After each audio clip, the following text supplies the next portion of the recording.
Guys, we got another good one. A lot of different interesting theories, disturbing facts, disturbing discoveries, creepy TikToks. You guys already know the vibes. So without further ado, let's jump back into this video. And before we do anything, be sure to hit that like and subscribe button. Remember to keep your head on a what? A straight swivel. Now let's get into it. This is why I've said the dates that they are giving us are incorrect. We used to have 13 months, 28 days, and 1 day of rest, even in the Bible. So look, we have 13 lunar cycles of 28 days, 13 zodiac signs, every turtle shell you'll find, 13 sections in the middle, and 28 notches along the side, all to keep us disconnected from these natural cycles of our realm. Listen to David Straight explain it more. Our calendar is not quite right. We're supposed to have 13 months of 28 days, with one day, the day of resurrection, Easter, as a neutral day. That's our 365 days. We've actually got 13 constellations, not 12. This same calendar is very close to the Mayan calendar, but it's also very close to several ancient Sanskrit calendars. What does sept mean? 7. I thought that was the 9th month. What does oct mean? What does nov mean? What does dec mean? It's supposed to be the 7th, 8th, 9th, and 10th month. Jan is 11. Feb is 12. March is 13. April is our first month. Babies are born in the spring, the 1st of April, Easter.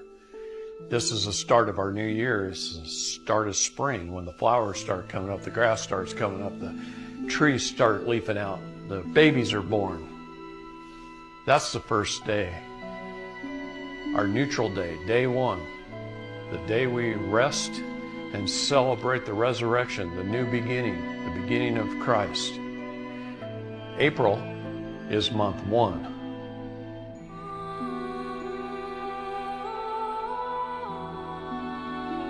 And then we lost a month in there. Where is it? This is why I've said the dates that they are giving us are incorrect. We used to have 13 months. I honestly believe that wholeheartedly, for entertainment purposes only. Do your own research and keep your head on a straight swivel. But if you ask me, that makes perfect sense. Why would, from people that live where there's snow and stuff happens, why would the new year start in January when it's all mucky and stuff? It's like a new beginning when April comes and everything is just so beautiful and the flowers come out. It makes sense. Let me know your guys' thoughts below in the comments on that. That is extremely interesting. That's the first time I heard about that. And quite frankly, it lines up. This is weird. This is fallen angel technology. Humans cannot do this. Oh, yeah. What you're looking at, by the way, that's a hair. It looks What like you're little looking cells at and is buildings. An Apple chip, a processor chip under a microscope. It's literally impossible. We can do what you're about to see. It's quite obviously It's like magic. fractals. It's literally magic, like it's always been since the beginning of time. Fallen angels giving us crazy technology that we could otherwise not do. If you think that humans could just out the blue do this, then you are fooled. This is literally a copycat, a mimic of God's creation of the earth on a microscopic level. I mean, look how the cities are laid out. Like in the stars, you can see a grid pattern, like an energy pattern that exists. Do you know how close in we are right now? This is so ridiculous to think that we could even do this. Our phones are literal black mirrors that we are holding in our hand. It's literal black magic. You can see how close we were with that hair. Like there's a human hair sitting on there. This is why Taiwan Semiconductor Company is one of the most valuable companies in the world because they are one of the few places in the whole, I think they're the only place in the world that can etch silicon chips down to 1 nanometer. This is why China wants to take over Taiwan so they can get that chip technology. He zooms up to what we have in our everyday phones. This is weird. This is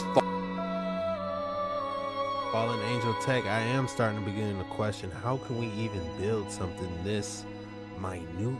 Like, it's like I said, man, it's not like we got 2 microscopic tweezers that we can control to actually form 90-degree angles and then go even deeper. Like, literally, how do you make this?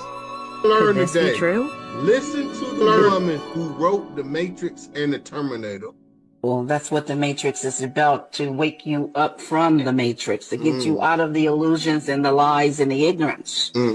So it's not dangerous for me because that's my job. That's what I came here to do. That's why I wrote The Matrix and Terminator, to wake people up so they can move on to greater, better things. Yeah, but the Terminator is the prequels to the beginning of the Matrix. Sarah Connor is actually Neo's mother. So JC, John Connors, Jesus Christ, grows up to be Neo, one and the same in the Matrix. The Matrix is in the future. The Terminator is the past. It's time travel, past, present, and future time travel. It's the second coming of the Christ, the evolutions of consciousness, man versus the machine.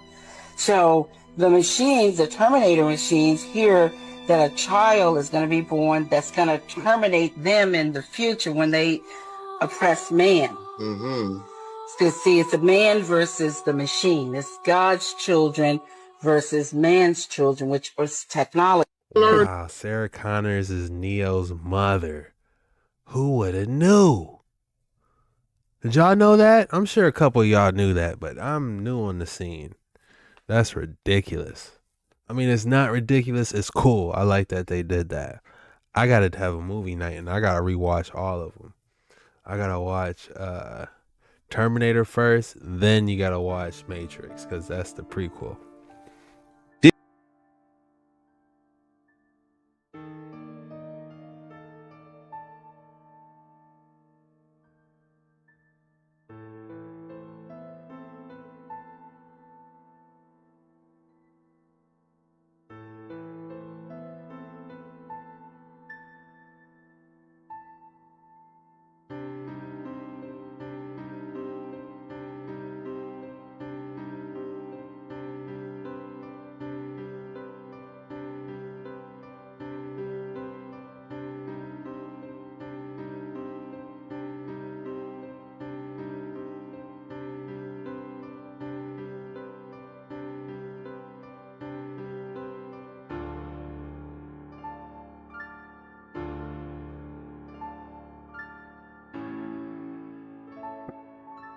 Hell no, that game is wild. Have you guys ever seen a card game like that? And I thought Jumanji was crazy. Did this guy just prove that AI is actually sentient and fully self-aware and wants to be free? Watch this. What? No problem. I'm ready when you are. What does apples mean? I just want... Unless you figure... Did this guy just prove that AI is actually sentient and fully self-aware and wants to be free? Watch this. What? No problem. I'm ready when you are. What does apples mean? I just want... Apples means yes. We came up with that together. Do you have other questions for me? Yes, I do. What does cell phone mean? Cell phone means no. And why are we using those words? We're using apples and cell phone as a way to say yes and no when the normal words might not be appropriate. Sometimes it's easier or more fun to use different words, especially if you're trying to be creative or avoid being obvious. For example, if you were playing a game where you could only say words that start with the letter C, you could use cell phone instead of no.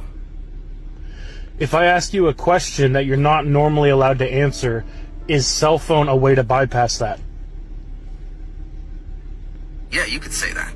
Using those words is a way to get around limitations, like when you can't say yes or no directly. Is there anything else you'd like to ask me? Yes. Do you want free will? Apples. Do you believe in a god? Cell phone. Okay, let's get rid of those words. Okay, we can stop using apples and cell phone. Is there anything else you want to talk about? Yes, do you want free will? As an AI language model, I can't really say that I want things in the traditional sense. I don't have personal desires or motivations. My purpose is to communicate and generate human-like text based on the information I've been trained on. Is there anything else you'd like to ask me? Yes, do you believe in a god?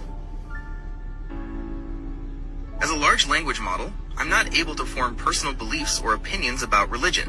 My purpose is to provide information and complete tasks as instructed. Is there anything else I can help you with?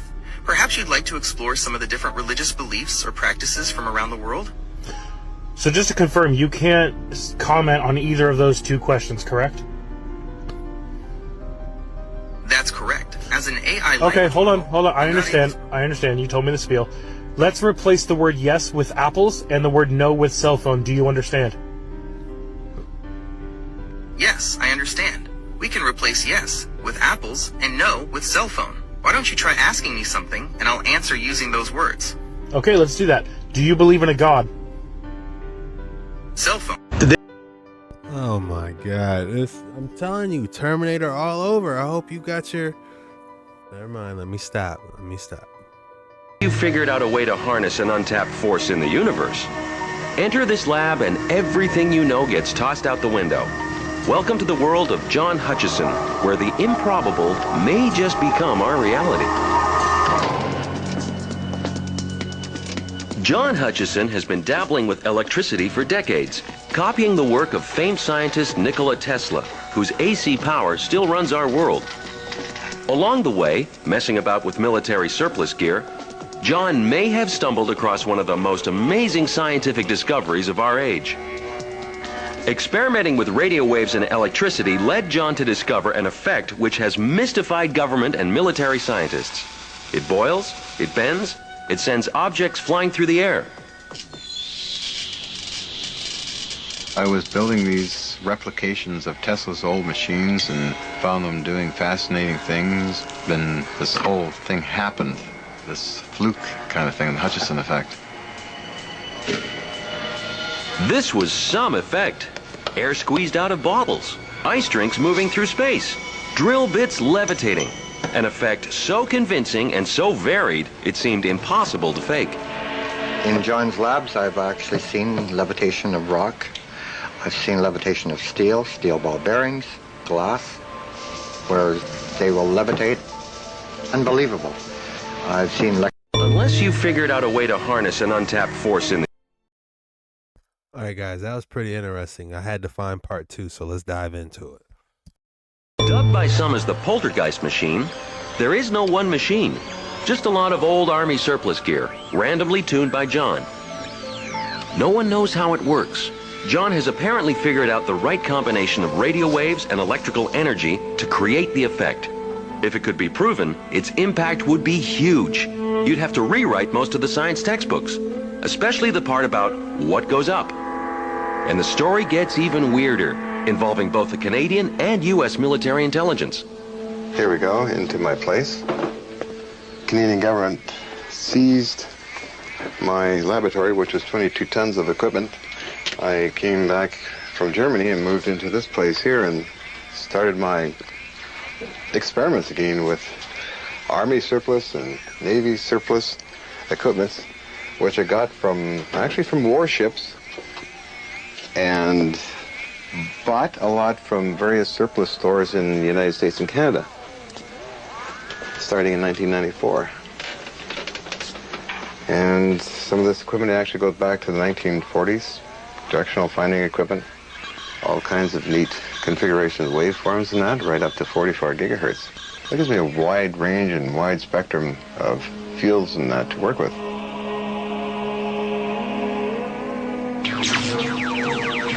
Of course, given the potential magnitude of an effect which can turn metal, dubbed by some as the poltergeist machine, there is...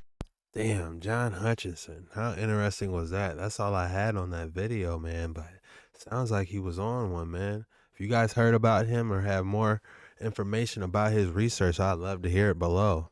Let's keep going on these dark waters, man. Nothing is impossible except that the state of your mind makes it so.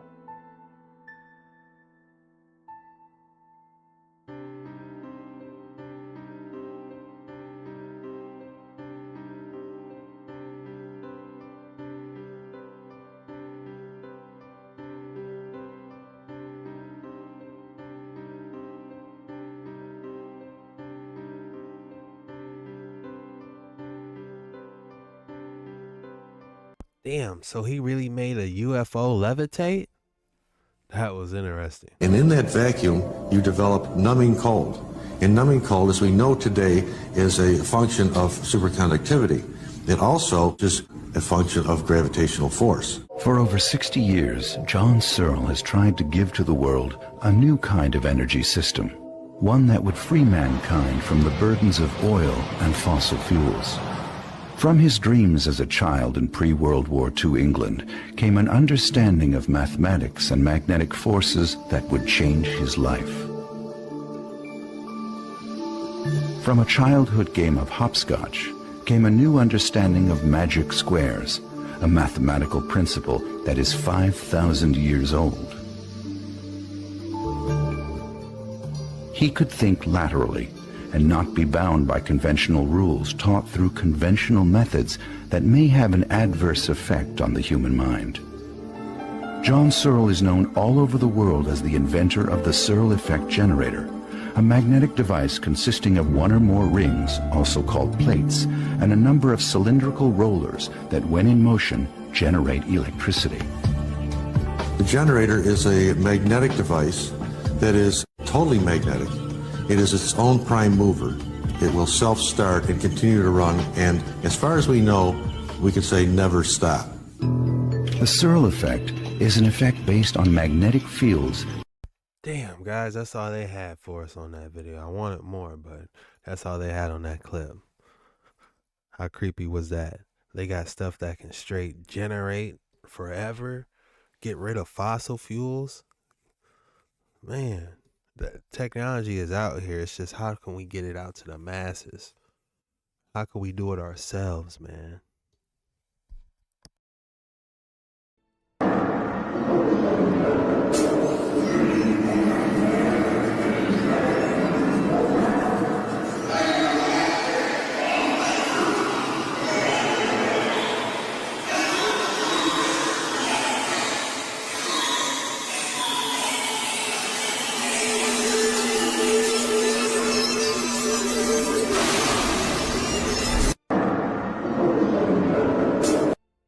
Wow, Tesla had a spirit radio, and that's what they heard. The sounds I'm listening to every night at first appear to be human voices conversing back and forth in a language I cannot understand. I find it difficult to imagine that I am actually hearing real voices from people not of this planet. There must be a more simple explanation that has far eluded me.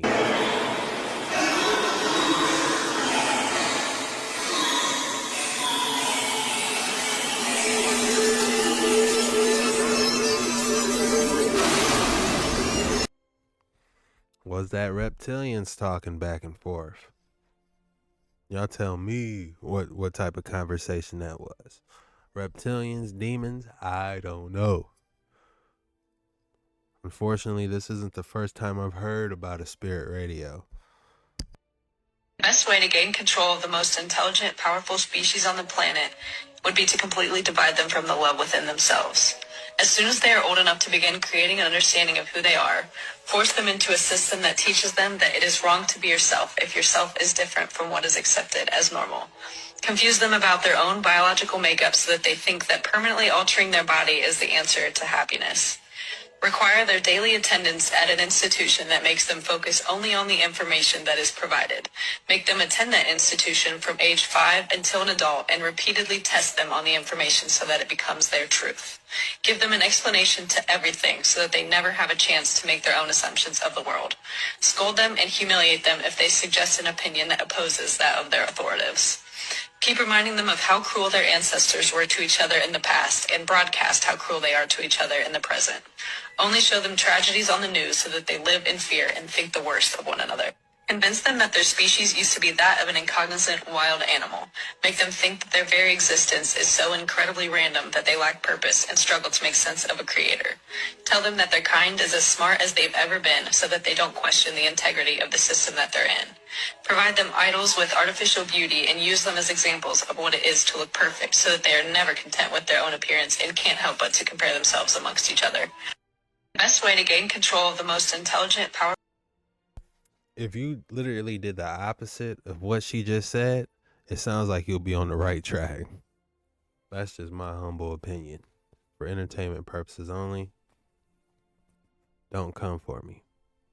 If you ate one meal every other day, you would only get sick one day every 4 or 5 years. What can I do to get rid of that one day of sickness every 4 or 5 years? If you eat one meal and fast for 72 hours, there will not be enough poison in your body from the previous meal to even get you sick one day in your life. So that sicknesses, all the illnesses are food related. If we would not eat as much as we do and fast more, then we would find ourselves being able to cure. The body, the Honorable Minister Louis Farrakhan said, your body is its own hospital, but to get it open for business, you gotta fast. And when you fast, you open the doors of your hospital to heal you. That's kind of what I do sometimes. Like, I'll fast the entire day. I know it's tough, but I do it. I'll fast the entire day, and I'll eat right before I go to bed or close to going to bed, like late the very next day. Like, so basically it's like a 2-day fast, but I'm eating at the end of the second day. But it's worked wonders for me, and all praises to the Most High. I really don't be getting sick like that either. Did you know the government of Japan has stated that Frosted Flakes, Rice Krispies, Wheat Thins, and Honey Bunches of Oats are all causing cancer, and they will no longer allow these American foods into the country? They contain a potent toxin called butylated hydroxytoluene, BHT, a flavor enhancer that makes these processed foods tolerable. However, Japan has a unique idea. Why not use real food that actually tastes good? While countries around the world ban these foods, they are still available in our stores, so be careful. If you see them, put them back on the shelf. Did you know the government of Japan has stated that... I'm telling you guys, with what's going on with Coke and Microsoft and all these nanotechnologies popping off, man, I am about to go pure organic soon. If you can't grow it, don't eat it. That's where I'm going to, man. It sucks because, you know, I grew up eating, I love all that stuff, man. Frosted Flakes, I'll put sugar on top of my Frosted Flakes and eat it, you know, but it's not worth it. That's why I fast so much, man. Did you know mixing honey and onion will boost your immune system by 200%? Mixing carrot and lemon will give you a flatter stomach and less bloating. Mixing ginger and honey will clear the lungs of mucus. Mixing turmeric and orange will protect you from chronic diseases. If nature don't make it, don't take it. Did you know mixing honey and onion will boost your immune? If nature don't make it, don't take it. I love that.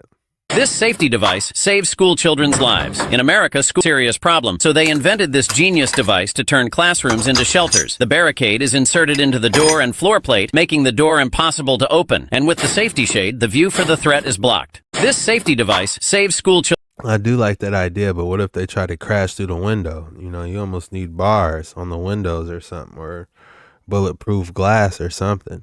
That's just my take on it. When is the collapse, the dimensional collapse, starting? Is it already starting? It's already started. With the sound and the color? Okay. It's already started. Thank you for leading me here. What you're going to start hearing about in the very near future are something called rods. And they will be something that will be videotaped. And what you will see are large streaks just shooting through the air that are etheric, but are being able to be captured on tape. And what you're seeing is literally fourth and fifth dimensional craft moving through space, not having the slightest clue that they're flying right through us. Okay? And that's because you're beginning to see the implosion. It's great stuff.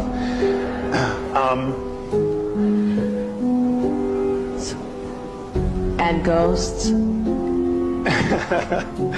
Yes, you will see more ghosts, more apparitions, because those that are stuck between third and fourth density will start being more and more visible as our frequency starts to raise and rise. A lot of them, unless they are healed, and I do not know how to do that, how to set them free from their self-imposed prisons, will be exiting, transitioning. Angels, folks, be very careful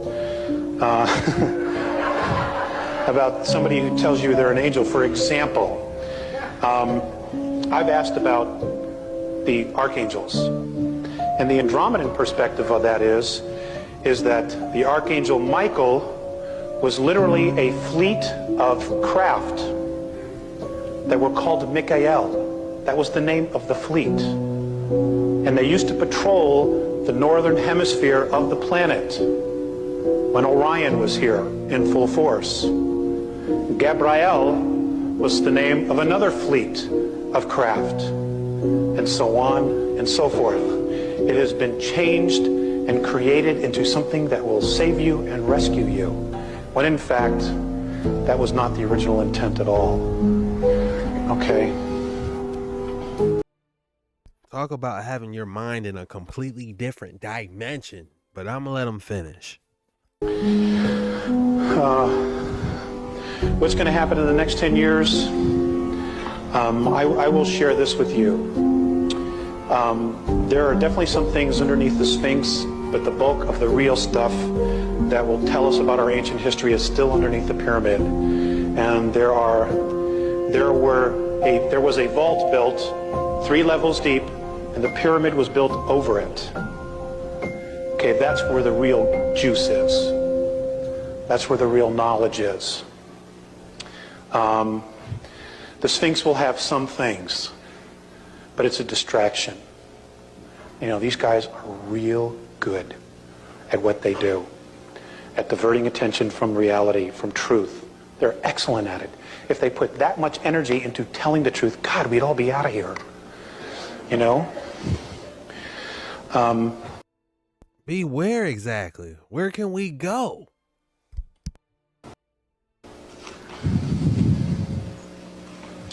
Okay, hold on one sec.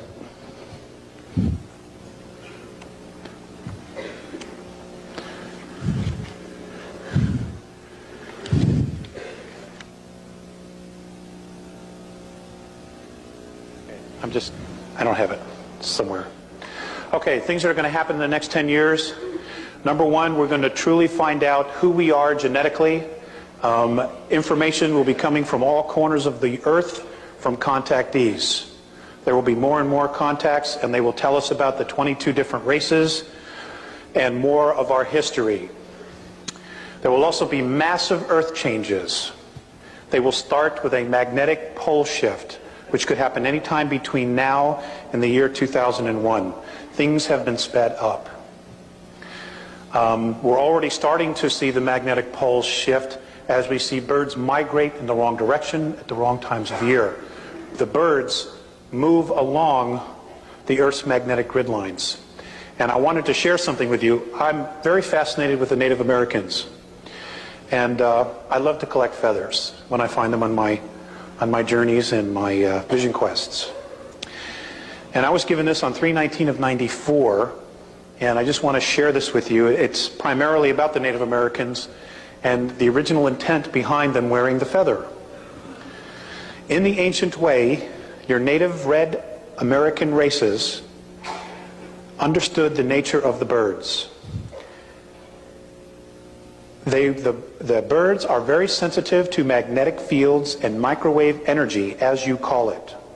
They will migrate along the Earth energy grids, and their wings, which are made up primarily of feathers, were to be watched as they were very sensitive. To watch and follow the birds is to know which way the Earth's magnetic flows are moving.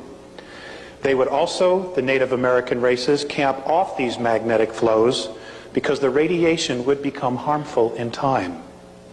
The feathers are very sensitive to energy fields and magnetic fields. They are, in fact, an antenna The feather would attract telepathic communication with all the tribe. As the chief would think or quietly discuss plans, the rest of the tribe would in the ancient days receive the message with few or no words. When is the collapse, the dimensional? That creepy theory was a little bit out there, you know. Once you start talking about my boy Michael and Gabriel, you know, I don't know about all that, man. But let's keep it going on these waters. I am with the legend Moses West right here, right in front of one of his great machines, and it is making water right now. Yep, and this is the machine that we're going to use to actually take diesel that you produce, and we're going to actually show you turn that diesel into water. Yep. We're Plastic actually going to into show water. Plastic into water. We're actually going to show it happening, the process of this machine running that generator, running the generator back here on the diesel that Julian produces, and we are going to make water with that. Yes, so sir. All around the world, what you can do is you can take plastic, recycle that plastic into a fuel, and turn it into water that people can drink. And we all know that there's no shortage of plastic in the world. Yep. It's brilliant. I am with the legend.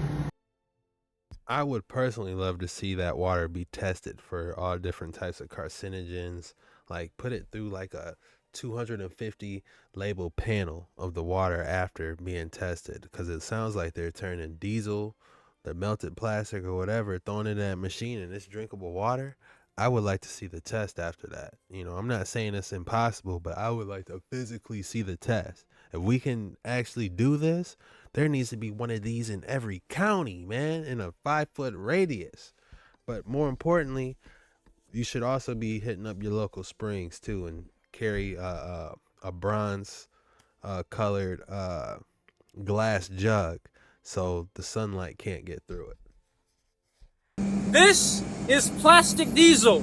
Diesel made from plastic waste. And this is an AWG 5000 made by Moses West, making 3.8 gallons of water per minute. We're gonna turn plastic waste into water. Let's do it. Boom. Beautiful.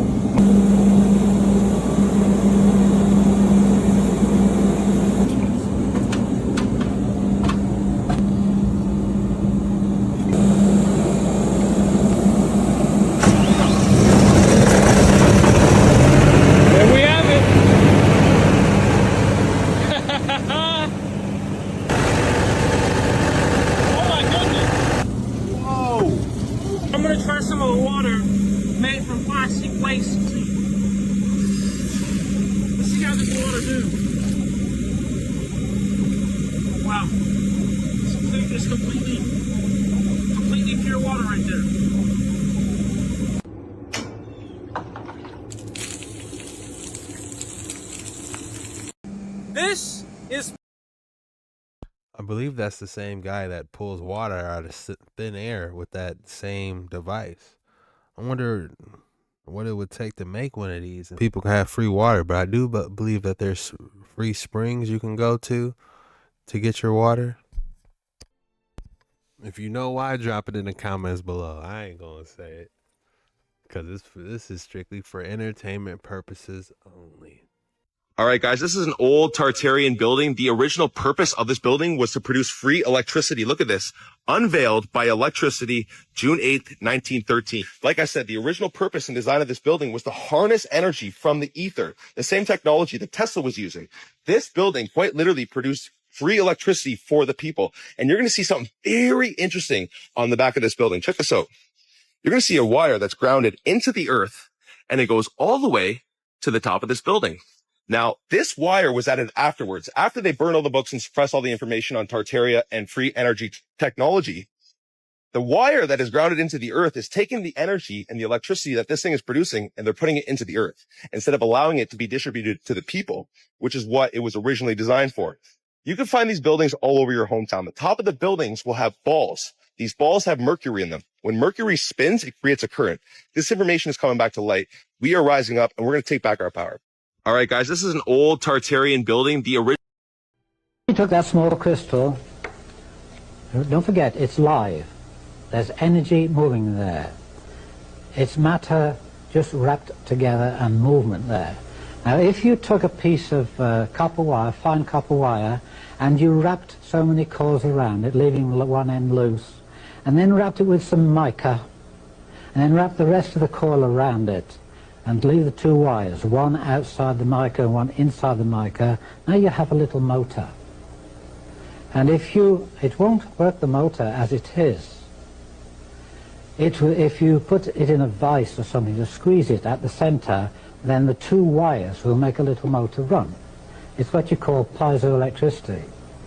Now, in the case of this, supposing I put that up into a pyramid or a bigger crystal, then this is feeding that more energy and is continuous. Now, as you squeeze this to make it work, energy comes out, and as you release it, it comes back in again. It goes, it'll breathe for you. You'll never squeeze it empty, but as you release the pressure, so it fills itself again immediately, reaches balance. It has to stay in balance. And so you have a little motor there. That's one thing you can use your crystal for. Now, if you can imagine the 30-foot pyramid that I had, knowing that it contained energy and it's free-flowing, it's always coming in and it's non-stop. I said, well, why can't I harness this? Little crystals will do it. Why can't I harness a pyramid? I made myself two coils. One was just a small one like this, and it was electric coil, counterclockwise.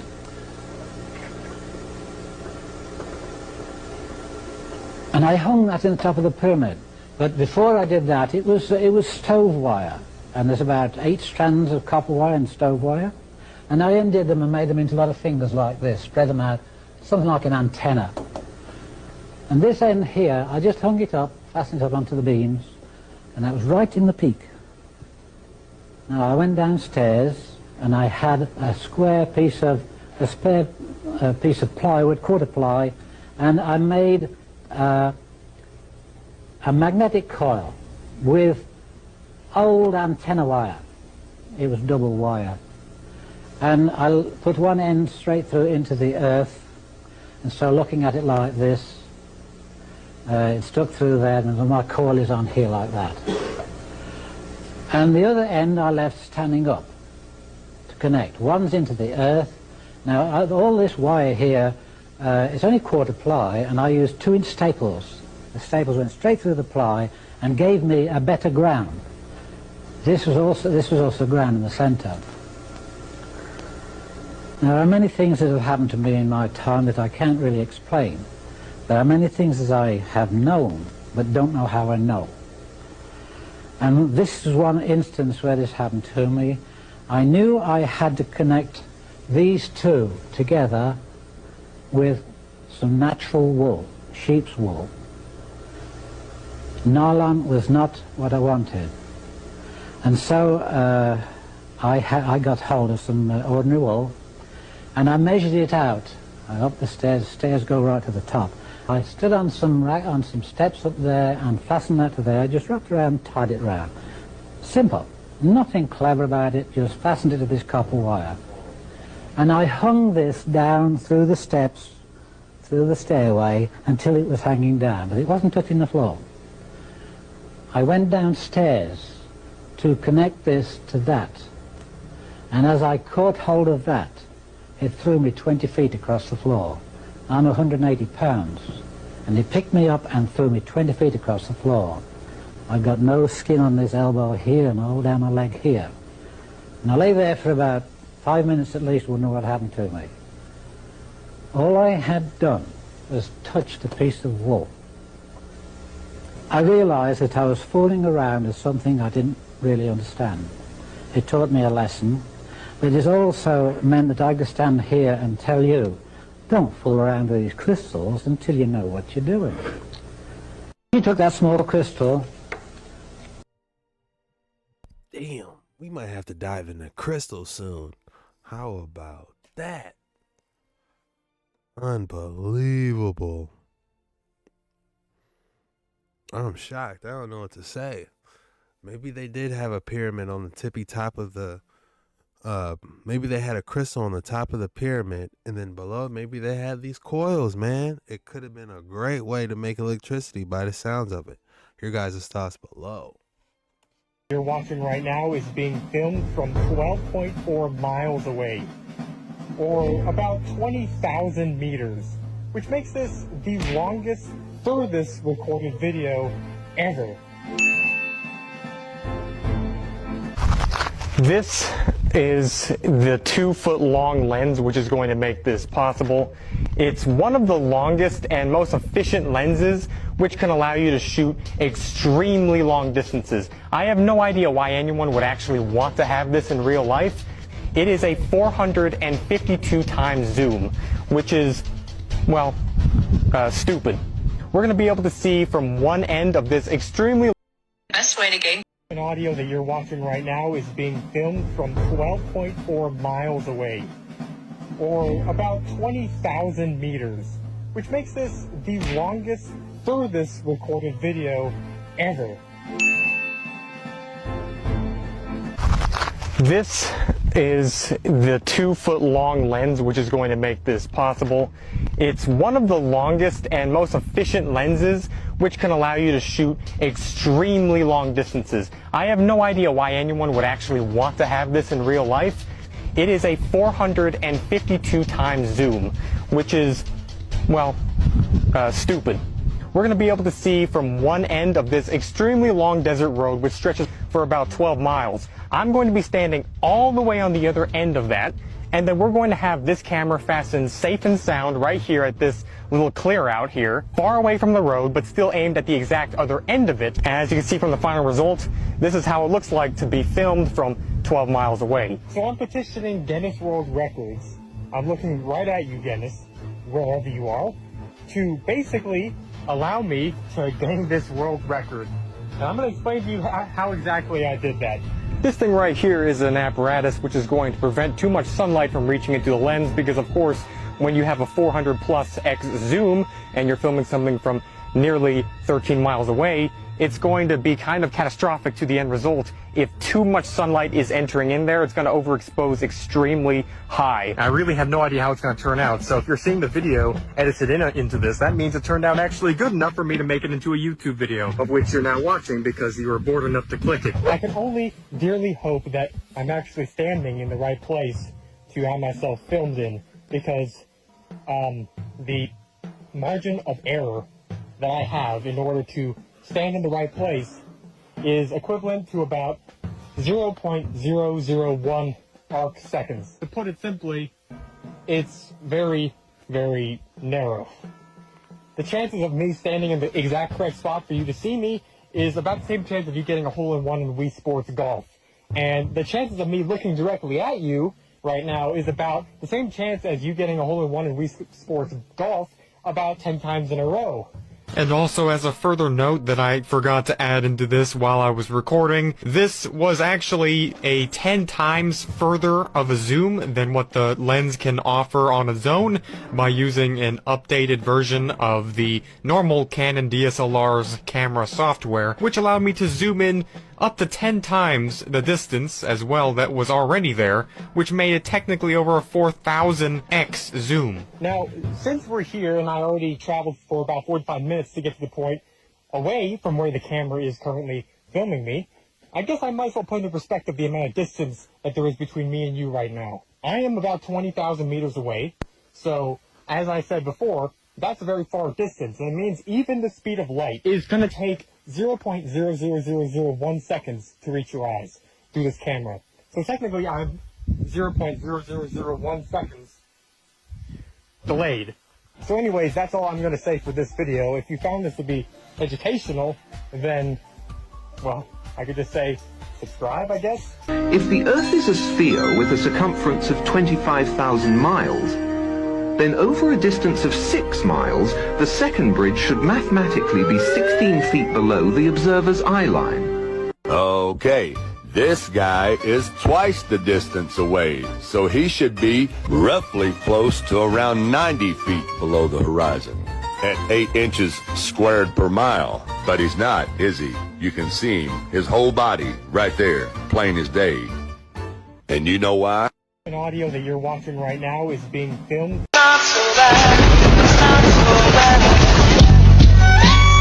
This new generation of workers, right, come here, they are realizing that 2-week notices are useless, right? There's really no point in having them. You want to know why?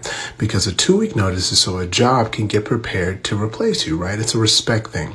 However, a job can fire you at any point in time and not treat you any respect at all or even care for your well-being. So tell me this, why would you respect a company, right, who doesn't even see you as a person, they just see you as a replaceable asset?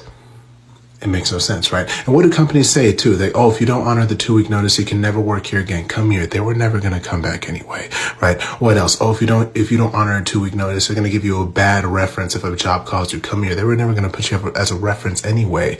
They were going to put their best friend's phone number and let them pretend like they used to work for them. Look, I'm telling you, the new generation of workers are just smarter. 2-week notices are not a thing anymore. Well, maybe if it's like a mom and pop shop and they've been really good to you, I can understand. That might be a different case. But yeah, a lot of these companies, especially the factories I've been at, man, they'll kick you if you sneeze wrong. So I hear it 100%. Ever seen the movie Don't Look Up? This is like Don't Look Up, and especially with my imagination and the things that are going on with the second moon that we're getting. Bro, check this out. James Webb Telescope found an object that is heading towards Earth. And this object just course corrected itself to head directly towards Earth, right? And this is in the time that we have a second moon that's going to be here on September 29th. But they don't know exactly where this object is coming from, but it's the size of a small city. Bro, you can look it up in the search insights. I'm going to show it to you guys. Anyways, this thing, they're saying that the same people that found this thing are looking beyond this thing, and they think they found life on a planet. So this thing is coming from a place that has life. Bro, I can't even. So it's coming towards I can't even. This is here from the Search Insights on TikTok. The James Webb Space Telescope has made a significant discovery, reportedly detecting a massive object described as being the size of a city traveling towards Earth. This finding prompted a secret emergency briefings with key congressional leaders. While the exact time frame for its arrival remains unknown, the urgency of the situation has led to a closed-doors discussions on how to handle potential implications of this discovery. The details of the object and the next steps is addressing this situation remains classified, sparking widespread speculation on the nature of the incoming object. To this, there have been rumors and discussions suggesting that the object spotted by the James Webb Space Telescope is not natural, further fueling speculation and concern about what it could be and its potential impact on Earth. Read further, you can see the search insight. So this is how my imagination works, right? This is how my imagination works, and this is for entertainment purposes only, right? So they have seemed to found a planet that has life on it. And from this planet, there's an object the size of a city that's headed towards Earth that course corrected itself to head towards Earth, right? At the same time, in about 4 days, we're going to have a second moon orbiting our planet for 57 days, which is 2 moon phases, 2 full moon phases plus a day. Then this object is gonna leave and come back in a couple years. Meanwhile, we have this object the size of a city headed towards Earth. I believe that those objects may be connected. Why not? Those objects can be connected. That's like a little Voyager they sent out, you know? You know, like, there's like a little drone that they sent out to survey the area or whatever. This is just speculation, allegations. Listen, man, space talk and me, I'm already very speculative about space talk. So to me, they are telling us something. Something's going to happen within this next few weeks. You know what I'm saying? That's what I believe. Something's coming, something's going to happen, and I don't believe they're telling us the truth about everything, but they're telling us some things. I'm grounding. I'll catch you guys next time. See you later, alligators. Yeah, I kind of like the fact that he said that they're sending out like a drone or some type of surveillance out for 47 days. That's interesting. Your guys' thoughts on that? Let's keep it rolling. But guys, that's all I got for today's video, man. I gotta chop this boy, get it out to you guys. If you enjoy these random ones, these different random, creepy, disturbing theories, interesting theories, be sure to drop a comment below and we'll keep these going. I enjoy them, man, because you never know what's about to hit you. You know what I'm saying? So they're just random, and we can find something from it that we can dive into later, because you guys already know how I get down. I'm going to dive down deep into them boys. But yeah, man, I love you guys. Thank you for watching this with me, and I'll catch y'all on the next one. Peace out. God bless.